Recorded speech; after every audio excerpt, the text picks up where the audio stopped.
देखो, अहंकार और आत्मविश्वास, इन दो शब्दों में अंतर बहुत छोटा है। आत्मविश्वास होना चाहिए, पॉजिटिविटी होनी चाहिए, पर अहंकारी नहीं होनी चाहिए। Human relationship is the biggest strength of politics, business and everything. आपके संबंध कैसे लोगों के साथ, नम्रता, शालीनता, सहजता, सहृदयता। ऐसा कहते हैं कि जितना विद्वान है, जितना धनवान है, उतना नम्र होगा, तो वो उसकी विद्वत्ता और उसकी नम्रता के कारण उसका व्यक्तित्व और खुलता है। तो हम एक अच्छे ह्यूमन बीइंग बने, ये भी इंपॉर्टेंट है। और ह्यूमन बीइंग बनने के लिए हमारे लिए सबसे बड़ी इंपॉर्टेंट चीज अगर कोई है, तो मैं ये मानता हूं कि आपको पैसा तो कमाना ही पड़ेगा, क्योंकि उसके सिवा परिवार नहीं चल सकता। जो मैंने कहा कि no philosophy can be taught to empty stomach, पर उसके साथ साथ social consciousness, social awareness, social responsibility, social sensitiveness is equally important. और अगर ये हमारे बीच में नहीं होगा, एक साइड में हम बहुत विद्वान होंगे और बहुत धनवान होंगे, तो लोग आपके सामने नहीं बोलेंगे। और इसलिए मैंने कभी कभी, मुझे बहुत अच्छा जीवन में अनुभव आया कि मुंबई में काफी दिन रहा, तो बड़े बड़े फिल्म स्टार, अमिताभ बच्चन से लेकर अनेक तक, क्रिकेटियर्स, सुनील गावस्कर लेकर सचिन तेंदुलकर, सब मेरे मित्र रहे।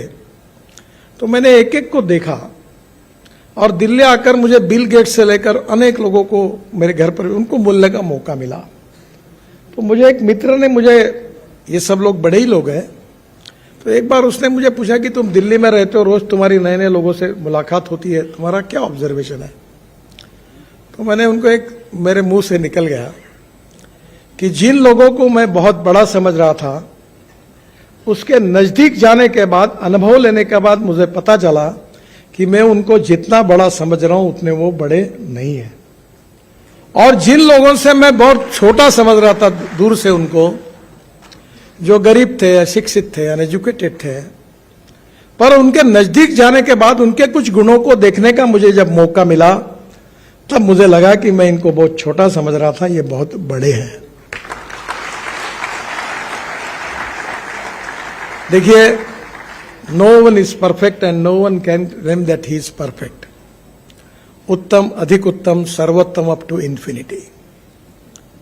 No one is perfect. ऐसा व्यक्ति भगवान ने तैयार नहीं किया है। हमारे बीच में कोई भी पूर्णांक नहीं है, हम अपूर्णांक है। तो जीवन में हमने यह समझने की कोशिश करनी चाहिए कि आज जो है इससे और अच्छे कैसे बनेंगे। हमारे आगे और हमारे पीछे, हमारे ऊपर और हमारे नीचे, जिन जिन लोगों से हम मिलते हैं, उनसे क्या हम ले सकते हैं। मैं इंजीनियर नहीं हूं, मुझे बहुत लोगों में एक मिस इंप्रेशन है कि मैं बहुत ज्ञानी हूं, मैं विद्वान भी नहीं हूं। मुझे आज 8वीं डिलीट मिल रही है, पर मैं उसके लायक नहीं हूं, मैं डॉक्टर नहीं लगा था। क्योंकि मैं 75 में जब HSC में था, तो इमरजेंसी आई, तो मैं इमरजेंसी के खिलाफ जयप्रकाश जी से आंदोलन लेकर मैं वो साइक्लोरेज मशीन पत्रक निकालना, उसके पीछे भिड़ गया। तो नेचुरली मेरा परसेंटेज 52% मिला। तो मेरे घर में मेरी बहन थी और हमारे जो दामाद थे, जवई थे, वो भाभा एटॉमिक रिसर्च सेंटर में न्यूक्लियर साइंटिस्ट थे। तो सबको लगता था, ये क्या, घर में ये अपेक्षा थी माँ की और बहनों की कि मैं डॉक्टर बनूं, मैं इंजीनियर बनूं, मैं नौकरी करूं कोई। तो मुझे माँ कहती थी कि अरे नौकरी करो, कहीं तो भी लग जाओ, बैंक में लग जाओ, टीचर बन जाओ, हर महीने में सैलरी मिलती है। एक दिन मैंने तंग आकर माँ को कहा, माँ मैं नौकरी मांगने वाला नहीं, मैं नौकरी देने वाला बनूंगा। तो उसने मुझे कहा, तुम्हारे पास पैसे कहाँ हैं?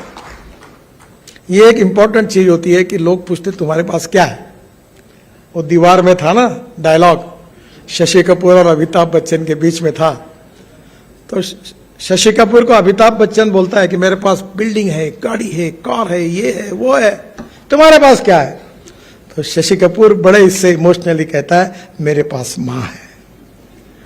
वैसे मैंने उनको, माँ को वैसे ही कहा। उस समय दीवार, मैं भी अमिताभ बच्चन को परसों दिन भर साथ थे, तो मैं उनको कह रहा था कि आपका जंजीर की फाइट, मैं उस समय 3rd क्लास में पिक्चर देखता था, यानी उस कैटेगरी में था कि सिनेमा सामने से और नाटक पीछे से। तो मैं बोला अमिताभ जी, वो जंजीर में प्राण के साथ आपकी फ्लाइट अभी भी भूला नहीं हूं, और थर्ड क्लास में बैठकर सीटियां बजा बजा कर एंजॉय करते थे, क्या मजा आती थी। दीवार और जंजीर की बात कर रहा था, हमारा दिन भर शूटिंग था। तो उन्होंने कहा नितिन जी, मेरी एक फिल्म अच्छी चल जाती है तो लोग 6 महीने याद रखते हैं, और गाने अच्छे होते हैं तो साल भर याद रखते हैं, पर हम मुंबई कर आपको जीवन भर याद रखेंगे, क्योंकि रोज घर से निकलते तो फ्लाईओवर के कारण, वर्ली बांद्रा के कारण, मुंबई पुणे एक्सप्रेस हमारे रोज समय बचता है, नहीं तो हमारी हालत खराब हो जाती थी। तो हम आपको जीवन भर याद रखते हैं। अब हमारी फिल्म में 1 साल ही याद रखते हैं। जब उन्होंने ये कहा तब मुझे लगा मैं तो भूल गया, वो पुरानी बात हो गई। क्योंकि हमारे यहाँ एक बहुत अच्छी बात है, मराठी में एक बहुत बड़े साहित्यिक थे शिवाजी सावंत, उनकी हिंदी में एक मृत्युंजय करके मराठी में किताब थी, बहुत सुंदर किताब है, बहुत सशक्त लेखक थे।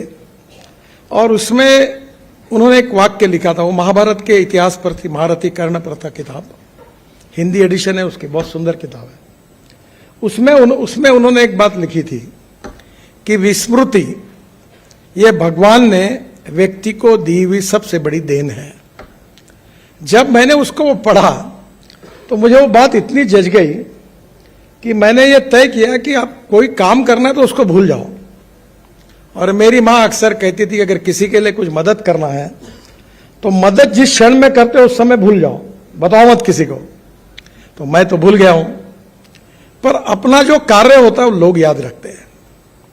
आप आर्टिफिशियली कितना भी करो, कितने पोस्टर लगाओ, बैनर लगाओ, कुछ नहीं होता। If you deserve for it you will get it. अगर आप में क्षमता होगी तो निश्चित रूप से वो आपको मिलता ही है।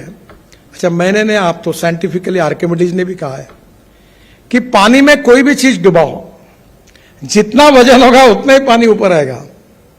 तो तुम अगर जेब में कोई वजन लेके बैठोगे तो शायद वजन थोड़ा ऊपर हो जाएगा, पर नियम यही है कि if you deserve for it you will get it. तो दौड़ो मत किसी के पीछे। Respect should not be demanded, it should be commanded. If you deserve for it you will get it, आपको मिलेगा। पीछे मत लगो किसी को। और इसलिए आपका जीवन जो है, हमारे प्रधानमंत्री जी ने कहा है कि आत्मनिर्भर भारत, $5 ट्रिलियन इकोनॉमी, वर्ल्ड की तीसरी बड़ी अर्थव्यवस्था, ये किसके भरोसे होगा? ये आपके भरोसे होगा, और ये आपको बनाने का है। और इसमें सबसे इंपॉर्टेंट कुछ है तो टेक्नोलॉजी, इनोवेशन, रिसर्च, साइंस, ये इंपॉर्टेंट है। और आपको मैं बताता हूं कि हमारे यहां स्टार्टअप आ रहे हैं, नए नए लोग आ रहे, इतने प्रयोग। मैं ऑटोमोबाइल सेक्टर में उसका मंत्री हूं। मैंने अभी मर्सिडीज की एक कार लॉन्च की, इलेक्ट्रिक की। तो जर्मनी से जो चेयरमैन आए थे मुझे बता रहे थे कि इसके बाद हम केवल इलेक्ट्रिक गाड़ी बनाएंगे। अब एलएनजी का एक ट्रक मैंने चाकण में ब्लू एनर्जी का ये किया, जो एक समय 1600 किलोमीटर चलता है, डीजल की तुलना में 50 मीटर कॉस्ट बच जाती है। आज जब मैं इलेक्ट्रिक गाड़ी की बात करता था, इलेक्ट्रिक स्कूटर की, कार की, बस की, तो लोग मुझे सवाल पूछते थे कि रास्ते में बंद होगी तो क्या होगा। दुनिया भर के सवाल पूछते थे पत्रकार, अब कोई नहीं पूछता। अब इलेक्ट्रिक बसेस आ गई, 5 साल के अंदर इस देश में पूरी इलेक्ट्रिक बसेस बन जाएगी, इलेक्ट्रिक कार आएगी। अब मेरे पास 3 कार है, इलेक्ट्रिक कार है, 100% इथेनॉल पर चलने वाली वर्ल्ड की पहली टोयोटा की इनोवा है, जो यूरो 6 के इमिशन नॉर्म्स को पूरी करती है। अगर पेट्रोल की तुलना में अगर उसका हिसाब लगाएंगे तो गाड़ी बिजली भी तैयार करती है, तो 25 रुपए लीटर पेट्रोल का भाव आता है। बहुत सुंदर है। हाइड्रोजन की कार है। मैं इसलिए हाइड्रोजन की कार मैंने लाई, उसका नाम है मिराई। उसकी एक कहानी है। मैं जब ये टीवी इंटरव्यू में, आजकल मैं तो नहीं सुनता मेरे इंटरव्यू, पर मुझे यूट्यूब से 2.5 से 3 लाख रुपए महीना मिलता है, इसका मतलब लोग बहुत सुनते हैं। तो मेरे पत्नी ने एक बार खाना खाते हुए मुझे कहा कि आप बोल रहे हो कि पानी से हाइड्रोजन निकलेगा और हाइड्रोजन से गाड़ी चलेगी, तुम्हारे ऊपर मेरा ही तो विश्वास नहीं बैठता, तो लोगों का क्या बैठने वाला है? तब मेरे ध्यान में आया कि मेरे बीच में, मेरे और लोगों के बीच में बहुत बड़ा अंतर है। तब मैंने विक्रम किर्लोस्कर जो टोयोटा इंडिया के चेयरमैन थे उनको फोन किया, विक्रम मुझे हाइड्रोजन की कार चाहिए। बोले, वो बताने लगा, बोला I don't know reasoning, I like people who can get the things done. क्या प्रॉब्लम है वो तुम्हारे? नहीं वो ऐसा है, देखो एक बात याद रखो, I always telling to people, there are some people who convert problems into opportunities and there are some people who convert opportunities into the problems. मुझे मालूम नहीं, मुझे कार चाहिए। उसने मुझे कार लाके दी, उसका नाम है मिराई। मिराई यानी जापानी वर्ड है, उसका अर्थ होता है फ्यूचर। मैं जो आपको अपील करने वाला हूं वो फ्यूचर जो है, इसका मतलब hydrogen is a fuel for future. The futuristic vision, futuristic technology and A futuristic planning is very very important. You can donate eye, but you cannot donate vision. Lack of vision is a problem. और उसमें काम करने के लिए strong political will, decision making capacity, team work, अगर ये तीन छोटी छोटी बातें आपके पास होगी तो you can make miracles. और हमारे देश में आज वर्ल्ड की सबसे ज्यादा इंजीनियरिंग ट्रेन मैन पावर अगर वर्ल्ड में किसी देश में है तो वह हिंदुस्तान है। पर मैं आपको एक ही अनुरोध करूंगा कि हमारे देश में जो ग्रोथ होती है वो 22 to 24% फ्रॉम मैन्युफैक्चरिंग सेक्टर, 54 से 56% from service sector and 12% from agriculture and allied sectors. मैं आपको अनुरोध करूंगा कि गांव, गरीब, मजदूर और किसान, जल, जमीन, जंगल और जानवर, इस पर आधारित टेक्नोलॉजी को डेवलप करो। चलो गांव की ओर।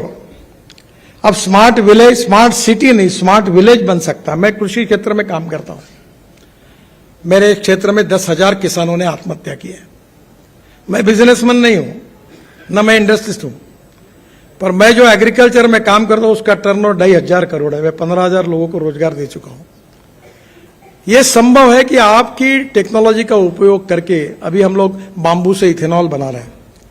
अभी जो बात हुई पानीपत में, मैंने पीछे पढ़कर, हमने एक बड़ा इंडियन ऑयल ने उद्योग शुरू किया है कि जो परली जलाते जिसके कारण दिल्ली में बहुत प्रदूषण होता है, परली से 1 lakh litre ethanol, 150 tonne biobitumen और 76,000 tonne per year bio aviation fuel, sustainable aviation fuel.